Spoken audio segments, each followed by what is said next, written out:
Alors la sphère ronde, eh bien effectivement c'était une perle, donc une perle comme on les connaît de nacre, et contrairement à ce qu'on peut croire, la plupart des perles qu'on voit sont des perles de culture, et la première entreprise au monde qui est connue pour ça, c'est l'entreprise Mikimoto, qui donc a été créée à la fin du 19e siècle par Kokichi Mikimoto. Il faut savoir qu'au début du 20e siècle, il y a eu même un procès qui a été fait par la France à l'attention de cette entreprise, procès que la France a perdu, et donc Mikimoto a gagné pour reconnaître la perle du Japon comme étant une vraie perle. Et pourquoi ? Parce qu'en fait, les perles qui sont faites sont des perles de culture. C'est un procédé très compliqué. On nous a expliqué lors de la visite du musée qu'en fait, il y a quelque chose comme 5% des perles qui atteignent vraiment un grade d'exception qui permet de faire tous ces beaux bijoux. Et donc, ça reste des perles de culture, malgré tout très rare d'avoir des perles de très bonne qualité. La vraie perle naturelle qu'on pourrait trouver en ouvrant une huître à la maison, c'est un peu un vœu pieux. Alors, cette semaine, comme je l'ai évoqué, on va parler de Kyushu. Donc la semaine dernière, on était à Kyushu avec Aurélie et Guillaume, et donc on a fait un petit tour dans cette grande île du sud, et donc pas mal de facettes différentes. Vous allez voir ça. Et c'est aussi du coup sans doute l'avant-dernière vidéo, ou l'avant-avant-dernière, on verra si je fais une petite conclusion par la suite. Techniquement, au moment où je parle, on passe notre dernière semaine au Japon. Vraiment, c'est passé très très vite. Allez, on regarde.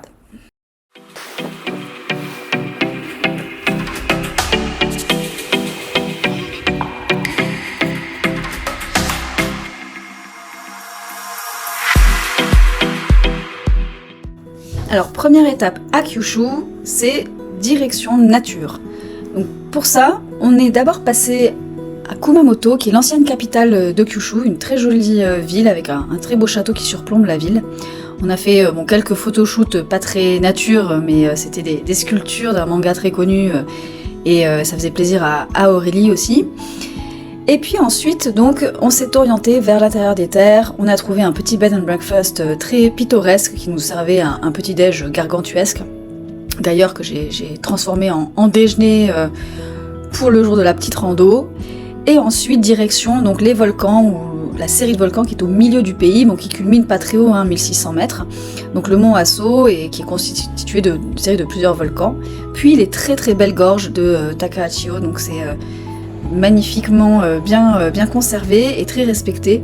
Et d'ailleurs on le voit ici, donc il y a une pierre qui est même entourée de cordes pour dire à quel point elle est sacrée et que c'est une pierre qui doit rester pure dans l'esprit Shinto. Alors justement, quand on parle de rituels Shinto, eh bien à Kyushu il y a aussi de très très jolis temples, notamment des temples en bord de mer. Et donc on est allé voir le Udo Jingu qui est du côté de Miyazaki, ainsi que le temple Shinto à Aoshima. Donc bien sûr, en passant, comme c'est en bord de mer, on en profite pour déguster quelques sashimi, ainsi qu'une très bonne miso soupe froide qui s'appelle le Hiyajiru. Alors, de ce côté-là de l'île, ça n'a rien à voir avec le Grand Bouddha qu'on avait vu du côté de Fukuoka. Là, on est vraiment sur des sites qui sont intégrés à la nature. Donc, des grottes qui sont complètement aménagées pour accueillir les rites et les pratiquants, et bien sûr les boutiques.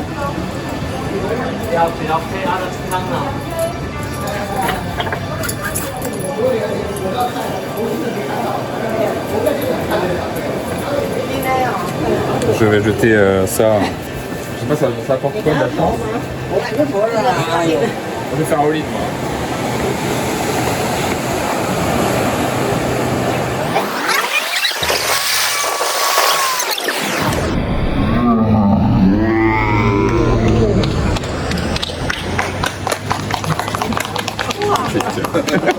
Deuxième sanctuaire à Aoshima. Alors ce qu'on voit pas ici, c'est qu'on s'est fait bien saucer après la visite, mais bon, on a pu profiter au moins au début d'une légère bruine uniquement. Et puis là aussi, donc on retrouve les éléments des sanctuaires Shinto, et aussi cette gamification qu'on avait tout à l'heure. C'est écrit « Si tu te rates, tu vas en enfer ». Ah ouais.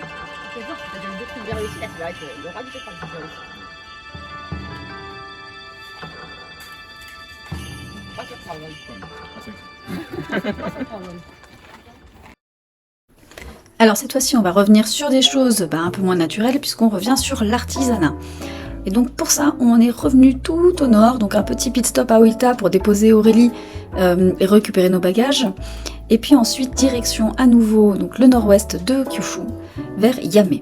Yame, c'est connu surtout pour le matcha, mais là, moi, je voulais aller à Yame pour l'indigo. Et l'indigo, ce sont ces textiles, donc de couleur un peu bleu, violet foncé. Et il y a une tradition très importante de ce qu'on appelle le kurume kasuri, qui s'appelle aussi, qu'on connaît aussi sous le nom de ikat, et qui consiste à faire des petits paquets de fils et à les teindre, mais en ayant au préalable bien caché certaines zones pour qu'elles restent blanches. Et du coup, ça donne des fils qui sont, qui alternent entre des zones sombres et des zones claires, et qu'on va venir tisser pour créer des motifs. C'est hyper technique. C'est très très manuel, comme on le voit sur toutes ces vidéos, et donc on a pu visiter une fabrique qui est actuellement dirigée donc par un jeune qui, je pense, à peu près notre âge, la quarantaine, et qui a une équipe donc autour de lui, quasiment exclusivement féminine d'ailleurs, et qui crée donc tous ces textiles. Donc lui, il a créé des nouveaux designs plus récemment, mais il fait aussi beaucoup de designs traditionnels. Et petit clin d'œil, parce que je trouvais que certains de ces textiles ressemblaient furieusement aux nappes janvier du Pays Basque. Voilà. Alors, quiz du jour. Vous voyez sur l'image, donc Guigui est debout à côté d'une trame de ces textiles ikat. La question c'est, cette trame de 2 mètres, à votre avis, quelle taille est-ce qu'elle fait une fois qu'elle est tissée en termes de hauteur? Bon, et alors on a gardé le meilleur pour la fin, parce que Kyushu, c'est évidemment la terre de la céramique. Et c'est pas forcément une blague, parce qu'ils auraient retrouvé des ou des morceaux de céramique vieux de plus de 12 000 ans à Kyushu, ce qui en ferait peut-être finalement le lieu sur cette terre qui est la plus ancienne en termes de savoir-faire céramique. Et effectivement, dans le nord-ouest de Kyushu, ça regorge d'ateliers de styles très différents, parce qu'on a des styles Arita Imari d'un côté, le style Karatsu de l'autre, le style Onta, avec des procédés plus ou moins traditionnels comme on le voit ici, comment finalement piler l'argile pour la rendre extrêmement fine, la façonner. Et tout ça, parfois on utilise l'eau, ou alors de nos jours on utilise aussi l'électricité bien sûr. Les fours anciens, donc ces fours à étage qui permettent de faire des cuissons presque industrielles, puisque chaque chambre peut contenir comme ça des dizaines voire des centaines de pots. Et donc parfois dans ces villages on va retrouver 10-12 potiers qui se sont mis les uns à côté des autres autour souvent de rivières, et qui vont créer comme ça des petites confréries de potiers très spécialisés et souvent aussi très anciens. Alors ici, il y a un très joli village à côté de Imari qui a été complètement aménagé entre guillemets pour le tourisme de céramique, mais cela dit, c'est très plaisant de passer d'une boutique à l'autre et de voir comme ça des styles différents, avec parfois des choses très modernes, des potiers qui vont travailler soit des argiles très différentes, soit des nouveaux émaux, ou alors utiliser les anciennes techniques sur des objets très récents, donc des petites sculptures par exemple. Ça c'est quelque chose qu'on a vu assez souvent. On voit aussi très souvent les artisans qui travaillent, donc c'est quelque chose qui sont faits de façon transparente, et ça c'est vraiment sympa, et sans les déranger pour autant, ça nous permet d'en savoir plus sur cet artisanat. Alors évidemment, on est parti chercher un petit coin où manger, et on a trouvé ce café absolument adorable dans une des gares de Arita. Donc on a vu sur rail, et en même temps on mange un repas très bobo et très rare entre guillemets au Japon, puisqu'en fait c'est bourré de légumes, et ça les légumes c'est quelque chose qui nous manque très souvent, mais cette fois-ci on s'est fait plaisir avec également un dessert particulièrement savoureux à la pomme. Voilà, donc ça c'est une petite adresse coup de cœur spécial.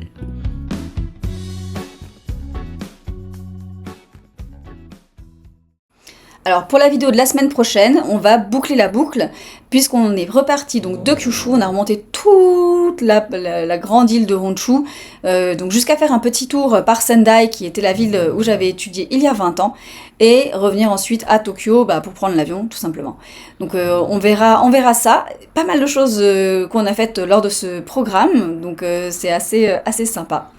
Et je voulais quand même finir sur une petite note un peu particulière, puisque a priori Wasabi a décidé de rester au Japon, elle ne rentrera pas avec nous en avion. Dit autrement, je crois que je l'ai perdue, je sais pas trop où elle se cache, peut-être que je la retrouverai dans les bagages en les ouvrant en France, mais a priori pour le moment je crois qu'elle a voulu rester planquée ici. Voilà, à la semaine prochaine.